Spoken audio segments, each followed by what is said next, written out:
Okay, everyone, this is my spoiler review of the highly anticipated Barbie.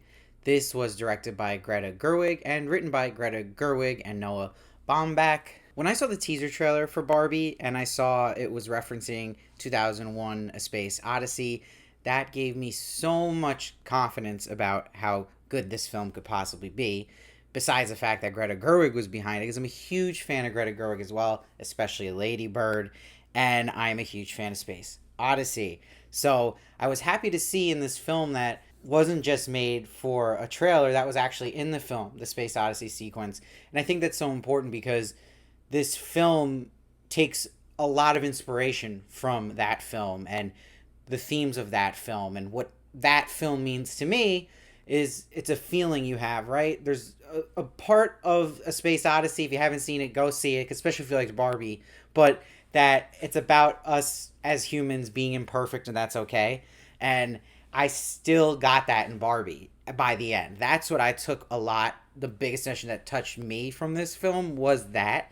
And it makes sense that Space Odyssey is referenced in this film. It makes sense how it's showing you those little girls went from the dolls that were babies to Barbie. And Barbie is the mysterious figure that comes to them and changes them. And I love how she used the same themes music from Space Odyssey when Ken goes to the real world and he is now being influenced by the patriarchy, how men behave in the real world. He's lost his innocence at this moment. And what makes the writing so good of Greta Gerwig, she follows a great key with writing with characters that Barbie starts the film as a Barbie doll. Clearly, she's happy all the time, everything's perfect, she's perfect. But by the end of the film, she is transformed into a human. And you see that Ken is going on a little bit of a different journey, where, like I had said, he also starts as a Ken doll, but he loses his innocence when he comes to the real world and becomes basically a worse version of Ken. And by the end, he actually changes and he learns. And he actually learns from Barbie. And there's this great line when Barbie says, you have to work on yourself and not be about who you're with and what you do. And having that self worth of saying that good line where she wrote, it's Ken, not it's Barbie and Ken, I thought was really, really good.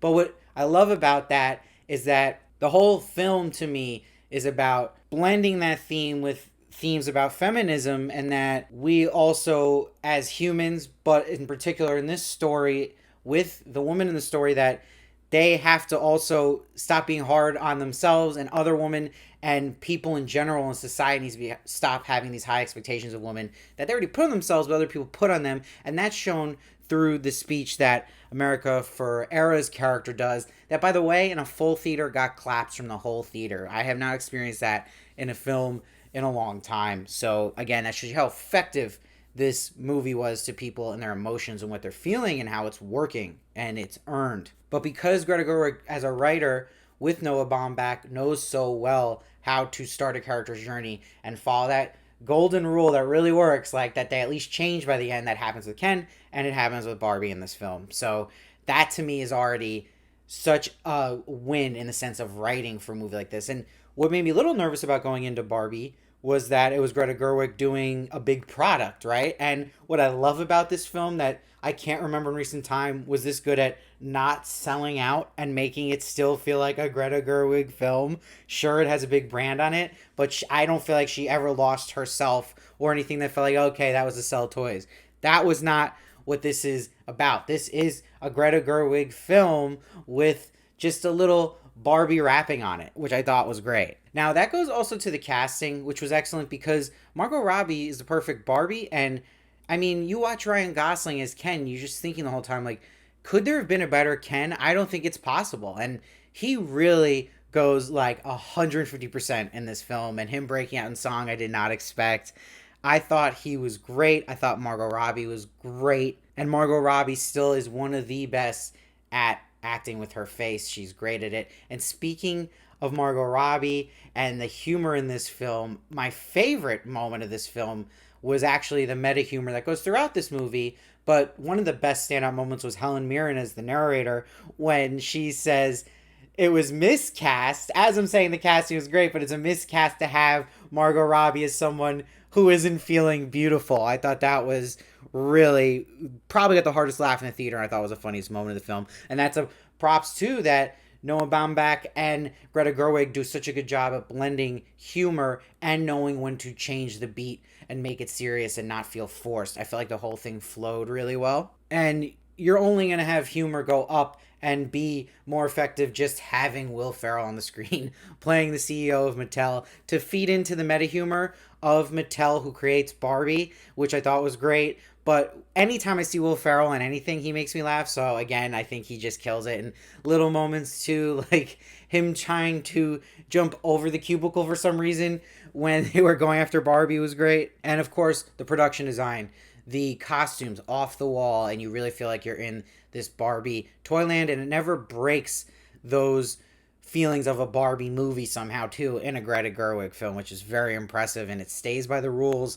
And you see that really well done when they have this Ken battle between all these Kens, and it's still all these goofy toys, but I'm still feeling very into it and serious at this moment in the film because there's a lot of powerful messages being given to you, but you're still laughing. You're still like, this is also ridiculous. We are in a Barbie playset right now with Barbie toys fighting. And I did like the twist a lot that the mom was the one who actually was connected to Barbie and not the daughter. And also that it was connecting to her as a mother, and that those memories playing with that doll with her daughter, and how Greta Gerwig beautifully blended that again into themes of expectations of women and how they're supposed to be.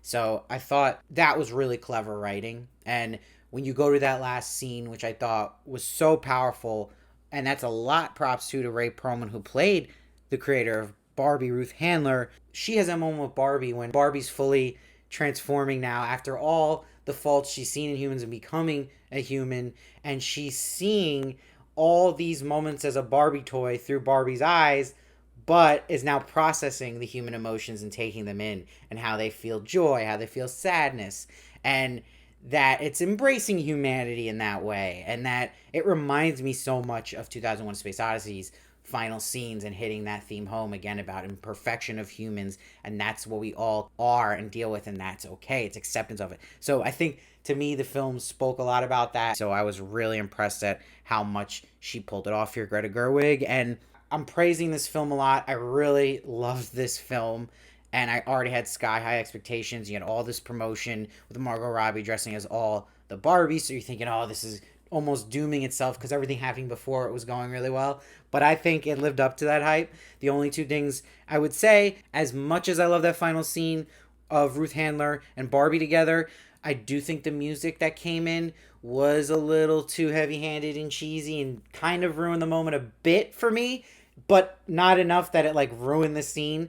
But that's something that stood out to me I didn't like. And maybe, I don't know, I just thought Kate McKinnon, who I'm a fan of, wasn't great here. And I feel like there could have been more put into that performance than what she was giving. And I know she has to play it a little more reserved because she is a doll. But I thought maybe miscast, or again, that just seemed like that was the role you get where you can really improvise and do what you want with it. And I feel like she was very conservative on it, too conservative. So those are the two things that I wasn't crazy about, but otherwise I really thought this film was great, so I'm going to give it a 9.1.